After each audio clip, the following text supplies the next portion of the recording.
Assalamualaikum warahmatullahi wabarakatuh. Selamat siang. Semoga kalian semua masih tetap diberikan kesehatan, kelonggaran, dan juga masih tetap semangat dalam belajar. Oke, jadi hari ini kita masuk di materi bab 2 ya. Jadi ini masuk di materi bab 2 mengenai makna dan kedudukan serta fungsi dari peraturan perundang-undangan nasional yang ada di negara kita gitu. Jadi kita bakalan ngebahas tentang apa sih peraturan perundang-undangan nasional yang dipakai di Indonesia. Nah, mungkin kalian sudah ada gambaran ya kan, gambaran tentang peraturan perundang-undangan yang bentuknya seperti apa yang dipakai di Indonesia, peraturan perundang-undangan seperti apa bentuknya. Karena kan di Indonesia peraturan perundang-undangan itu banyak ya, ada mulai dari undang-undang dasar, ada juga peraturan pemerintah, lalu ada peraturan provinsi, TAP MPR, lalu ada peraturan yang di kota dan lain sebagainya. Nah,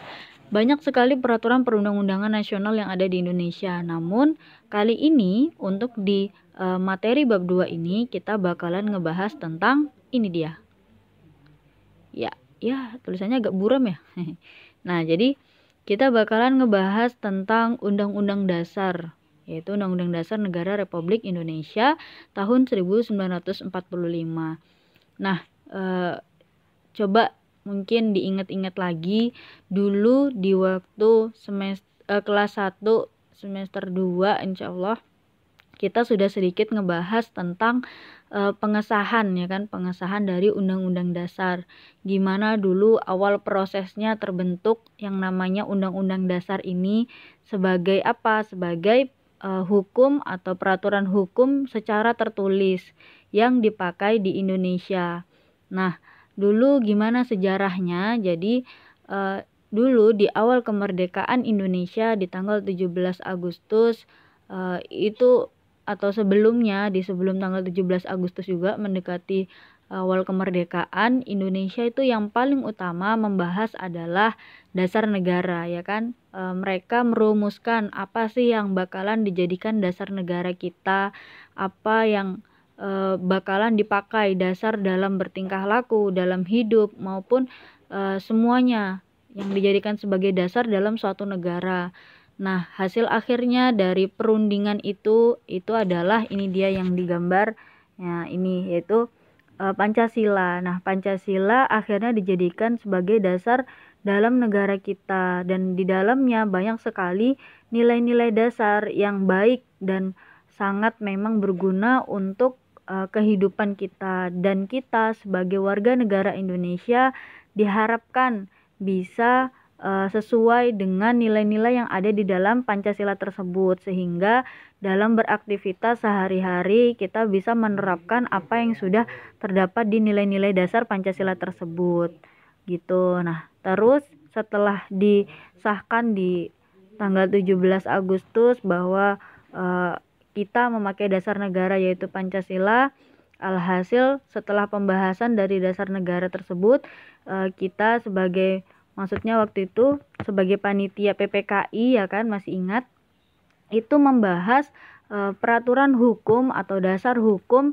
yang bakalan dipakai di negara kita. Nah, hasil pembahasannya tersebut ternyata menghasilkan yang namanya Undang-Undang Dasar. Nah, Undang-Undang Dasar di sini dijadikan sebagai dasar hukum yang ada di Indonesia atau bentuknya adalah sebuah aturan-aturan agar masyarakat Indonesia bisa hidup lebih damai, lebih teratur dan mudah diatur gitu. Jadi kalau ada aturannya, ada dasar hukumnya yang tertulis, otomatis semua warga negara juga akan menghargai hak-hak dan akan menjalankan kewajibannya mereka masing-masing. Sehingga dalam hidup itu terjadi yang namanya atau tercipta kedamaian gitu. Nah, ini dia adalah peta konsep dari materi kita. Nih, jadi ini yang pertama adalah materi kita atau pokok inti yang bakalan kita bahas, yaitu mengenai Undang-Undang Dasar. Apa saja sih, mencakup apa saja? Nah, yang pertama ada maknanya. Apa Undang-Undang Dasar itu? Lalu kedudukan dari Undang-Undang Dasar di negara kita itu seperti apa, dan apa sih fungsi dari Undang-Undang Dasar di Indonesia. Nah, lalu di subbab kedua kita juga membahas peraturan perundang-undangan dalam sistem hukum nasional, yaitu mencakup kedudukannya seperti apa dan arti pentingnya apa. Lalu yang ketiga juga mengenai sikap positif terhadap Undang-Undang Dasar gitu. Jadi mengenai tentang bentuk sikap positif kita gimana, terus upaya mewujudkan Undang-Undang Dasar itu gimana, dan juga pelaksanaan Undang-Undang Dasar di Indonesia itu gimana. Nah gitu. Tapi untuk di pertemuan kali ini kita masih bakalan ngebahas tentang yang ini dulu, yang tentang Undang-Undang Dasar dulu, mengenai makna dan juga kedudukan dan fungsi gitu. Nah, di sini kalian pasti pernah ya tahu dari zaman mungkin dari kecil ya kan, dari TK bahkan dimulai di SD itu sudah sering banget yang tahu atau pernah dengar atau pernah baca sendiri mengenai pembukaan Undang-Undang Dasar. Nah, beginilah bentuknya. Jadi kalau kita zoom nih, jadi gini bentuknya. Nih, ini adalah Undang-Undang Dasar yang dipakai atau pembukaan Undang-Undang Dasar yang dipakai di Indonesia, ya kan? Sudah pernah sering dengar. Ini apalagi yang setiap hari, kalau di hari Senin, kalau tidak seperti keadaannya seperti ini ya kan, setiap hari Senin pasti kalian dengar ya kan yang namanya pembukaan itu. Mungkin sudah di luar kepala, sudah hafal gitu ya kan. Nah, kira-kira tahu nggak sih apa sih sebenarnya makna dari pembukaan ini? Terus pembukaan ini sebenarnya menggambarkan apa, menggambarkan tentang apa gitu. Nah, sebenarnya banyak sekali pembahasannya. Nah, mungkin itu dulu, terus lanjut. Nah, di sini ada tulisan bahwa Undang-Undang Dasar itu merupakan sebagian hukum dasar yang tertulis, sebagian. Nah, jadi masih banyak lagi peraturan-peraturan hukum yang lainnya yang seperti saya bilang tadi. Nanti deh saya kasih tahu, ada tuh dia bentuknya piramid. Jadi bentuknya piramid yaitu tata urutan peraturan perundang-undangan. Nah, Undang-Undang Dasar ini posisinya itu yang paling teratas. Dijadikan sebagai sumber hukum yang paling dasar gitu. Tapi masih ada hukum-hukum dasar yang lainnya yang memang juga tetap dipakai di Indonesia. Nah, untuk saat ini kita bakalan membahas tentang Undang-Undang Dasar dulu. Nah, Undang-Undang Dasar itu kan ada bentuk bukunya ya, maksudnya ada naskahnya. Nah, jadi itu disebut hukum dasar yang tertulis. Jadi hukum dasar tertulis itu maksudnya adalah hukum dasar yang memang ada naskahnya, ada bukunya. Yang ini ya, ini gambar animasinya lah ya. Nah, seperti itu bentuknya itu, ada bukunya, ada naskahnya, dan ditulis dengan rapi apa saja pasal-pasalnya, mengenai apa saja peraturan yang melekat dalam diri kita dan lain sebagainya gitu. Nah, di samping itu juga hukum dasar tertulis ini terdapat hukum dasar yang tidak tertulis juga. Jadi ada hukum dasar yang tertulis dan juga ada hukum dasar yang tidak tertulis. Jadi untuk di Indonesia itu ada dua macam hukum dasar. Nah, ada yang bentuknya tertulis yaitu Undang-Undang Dasar atau mungkin Undang-Undang atau TAP MPR. Itu semuanya kan ada bentuknya tertulis, ada naskahnya. Nah, ada juga yang bentuknya tidak tertulis namun tetap dipakai atau diakui di negara kita. Nah, itu biasanya yang tidak tertulis biasa disebut dengan konvensi gitu. Konvensi itu bentuknya seperti contohnya norma, kebiasaan-kebiasaan yang memang sudah kita lakukan hari-hari, ya kan? Masih ingat kan ya di semester 1 dulu, kelas 1 ya kan, kalian sudah mempraktekkan bentuk-bentuk norma yang berlaku di Indonesia. Masih ingat nggak apa aja tuh macam-macam dari norma? Nah, coba deh diingat-ingat lagi. Norma yang pernah berlaku di lingkungan kita itu yang pertama adalah apa? Ya, jadi ada norma kesopanan, lalu juga ada norma kesusilaan. Nah, norma kesusilaan tuh norma yang ada lebih di dalam hati ya kan. dia lebih ada keinginan untuk kita berbuat baik gitu. Nah, kalau nilai kesopanan itu biasanya berarti sebuah tindakan untuk kita bisa lebih sopan gitu loh, tindakan tingkah laku yang sopan.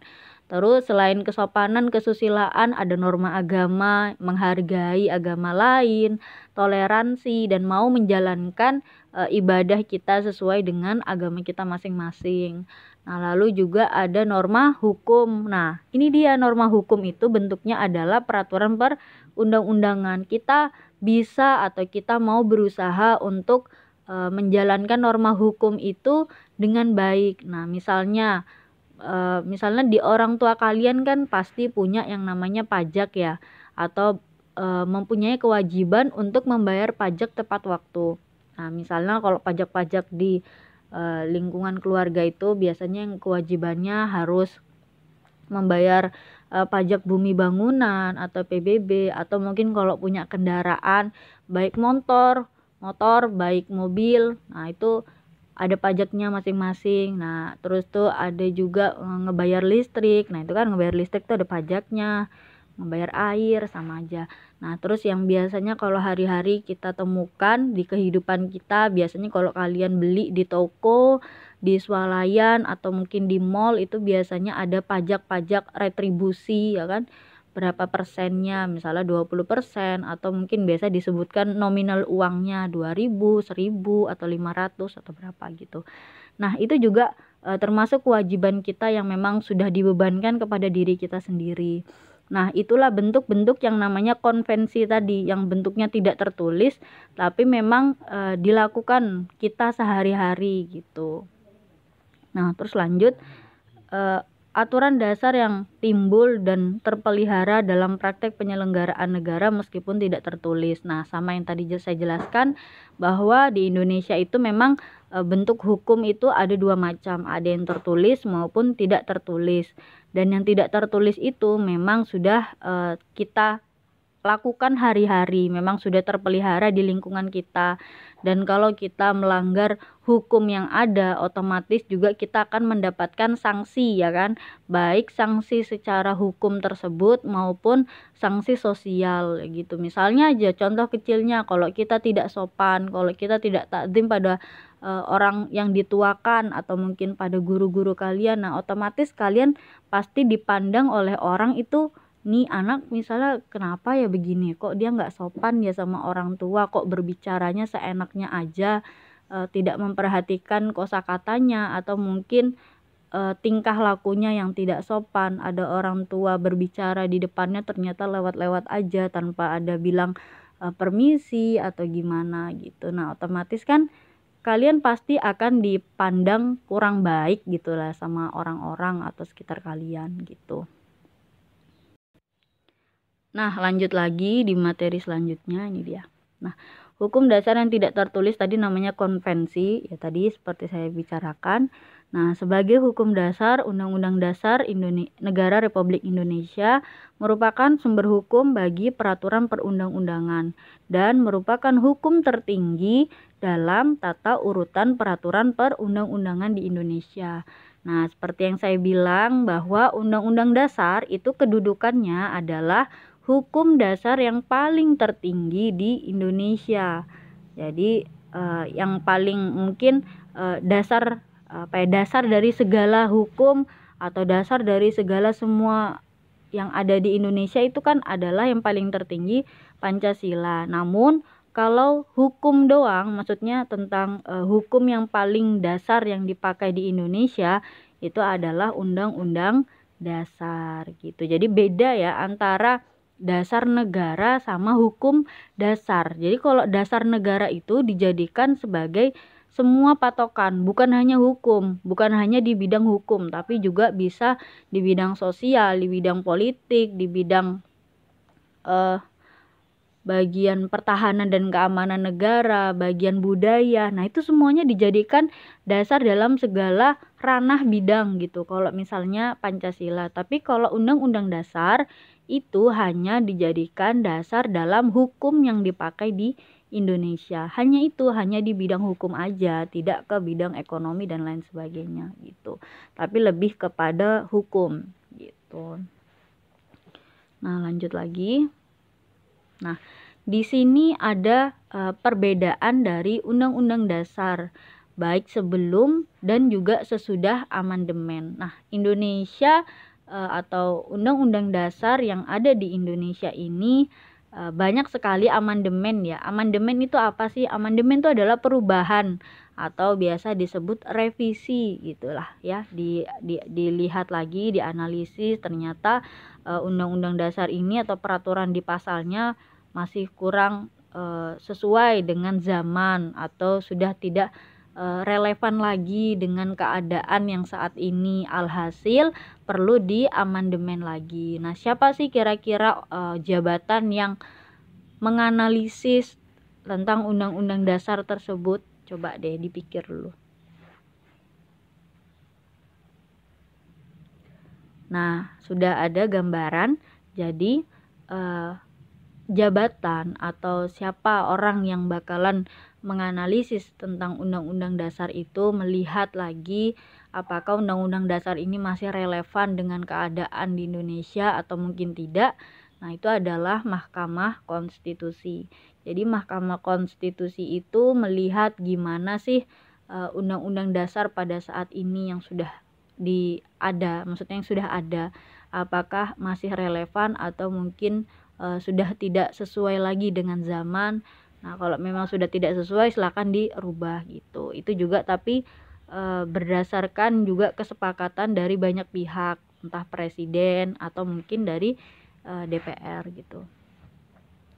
Nah, lalu apa saja sih isinya, apa aja sih perbedaannya? Maka kita akan membandingkan nih. Nah, di sini ada isi dari Undang-Undang Dasar sebelum amandemen, yaitu berisi tentang pembukaan, lalu ada batang tubuh. Nah, dulu sebelum amandemen itu pasal-pasal itu disebut batang tubuh.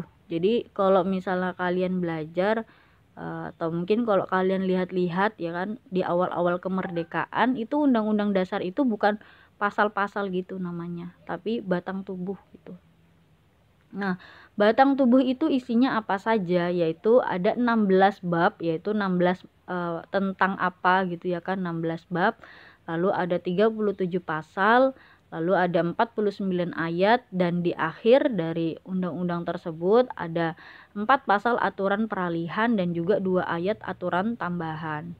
Nah, lalu yang di terakhir ada penjelasan gitu. Jadi untuk di awal-awal terbentuknya Undang-Undang Dasar itu isinya adalah seperti ini, atau komposisinya tuh loh, komposisi dari Undang-Undang Dasar tuh ini. Lalu kalau sesudah amandemen dirubah lagi, isinya berubah. Jadi pembukaan lalu isinya adalah pasal-pasal, ada 21 pasal, 37 pasal dan 170 ayat. Nah, lebih banyak ya jadinya ya, jadi tambah lebih banyak aturannya. Lalu ada 3 pasal aturan peralihan dan juga 2 pasal aturan tambahan gitu. Jadi komposisinya sekarang jadi jauh lebih padat dan banyak gitu. Nah, lalu di sini ada poin penting dari pembukaan Undang-Undang Dasar. Nih, coba itu dulu. Ini dari buku nih, dari buku itu dia. Dari buku Pilar. Kalau kalian punya di rumah atau punya kakaknya buku Pilar, nah ini silahkan dibuka, ada kok ini di sini. Nah, yang warna biru, kuning, merah dan hitam itu adalah sebelah kanan, maksudnya sebelah kanan yang warna biru, kuning, merah dan hitam itu adalah masing-masing alinea dari pembukaan. Jadi dipisah-pisah. Ya karena apa? Ya memang karena setiap alinea itu berbeda-beda. Warna biru itu menggambarkan apa, warna kuning apa, dan merah apa, dan hitam itu apa. Gitu beda-beda. Jadi misalnya di alinea pertama berisi bahwa sesungguhnya kemerdekaan itu ialah hak segala bangsa, dan oleh sebab itu maka penjajahan di atas dunia harus dihapuskan karena tidak sesuai dengan pri kemanusiaan dan pri keadilan.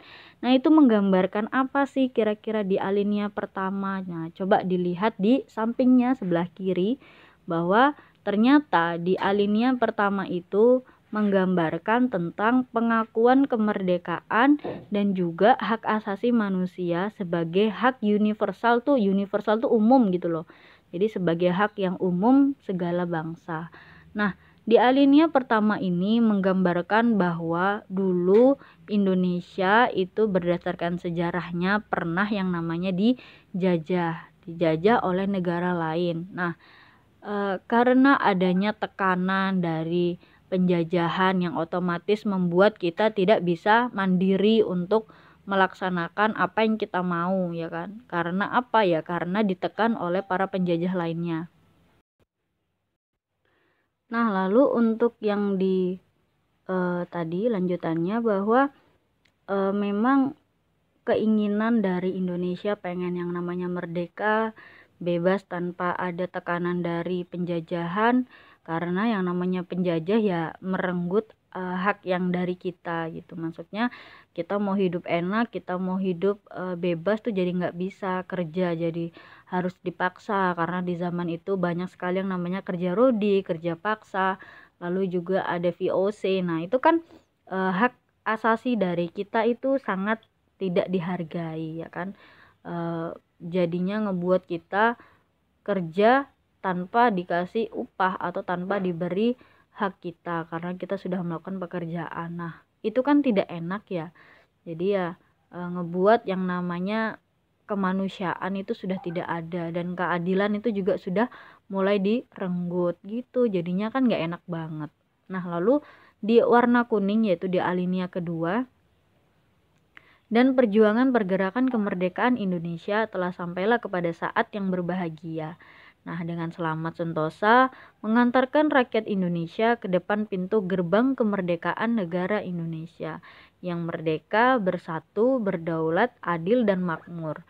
Nah, di sini di alinea kedua itu menggambarkan gimana kebahagiaan dari Indonesia atau negara kita, bahwa negara kita ternyata sudah bebas dari tekanan penjajah.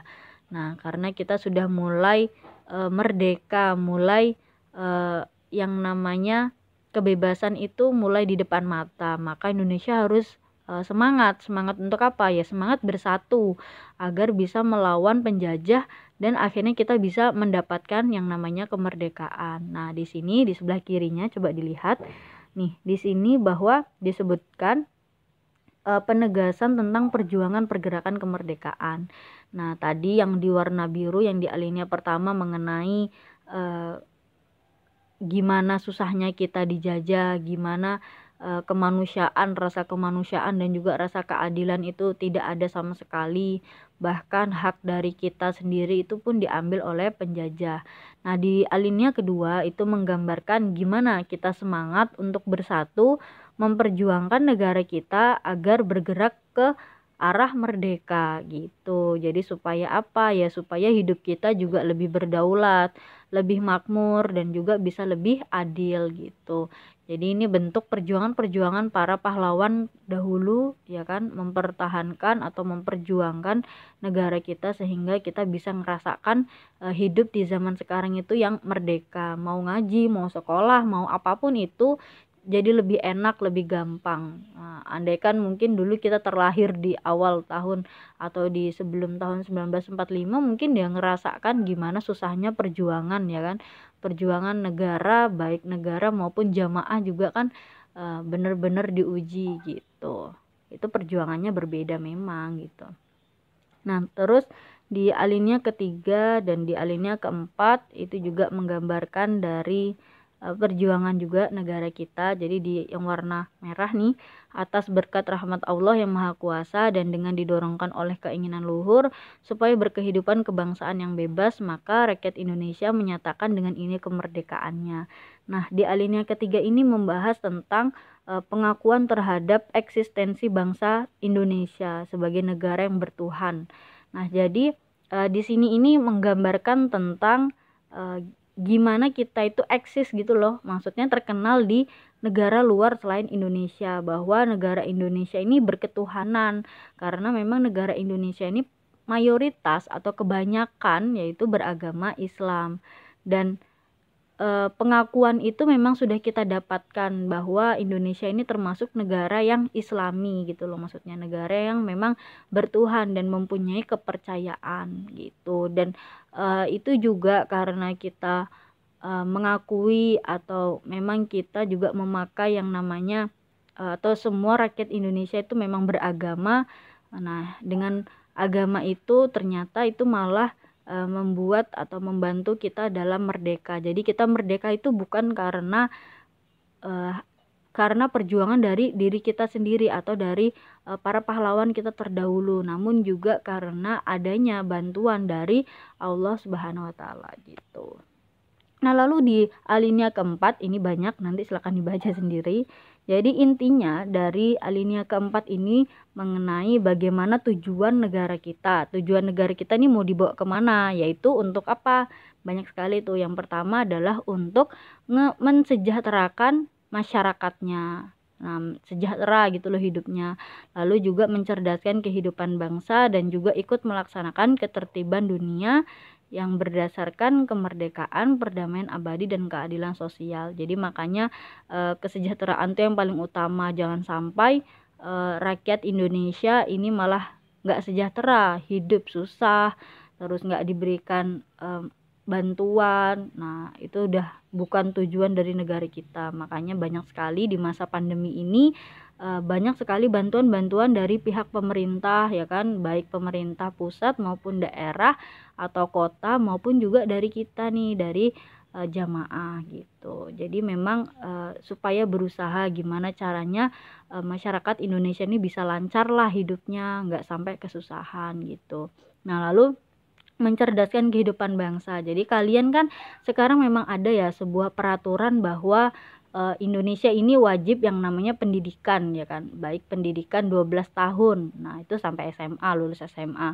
Nah, itu supaya apa ya? Supaya untuk mencerdaskan semua kalangan masyarakat yang ada di Indonesia gitu, agar memang terwujud yang namanya tujuan negara kita. Lalu yang kedua juga ada cara mencapai tujuan negara itu seperti apa, gimana bentuk usaha kita. Lalu juga ada prinsip dasar penyelenggaraan negara kita, yaitu Pancasila. Jadi di akhir dari alinea keempat itu ada isi dari Pancasila gitu. Udah, mungkin itu aja dulu ya. Nah, lalu di sini juga ada proklamasi. Nah, ini udah nanti aja dulu. Jadi sampai di sini aja dulu. Jika memang ada pertanyaan, silahkan ditanyakan. Silahkan didiskusikan apa yang memang kalian masih belum mengerti. Oke, sampai di sini aja dulu. Sekian, wassalamualaikum warahmatullahi wabarakatuh.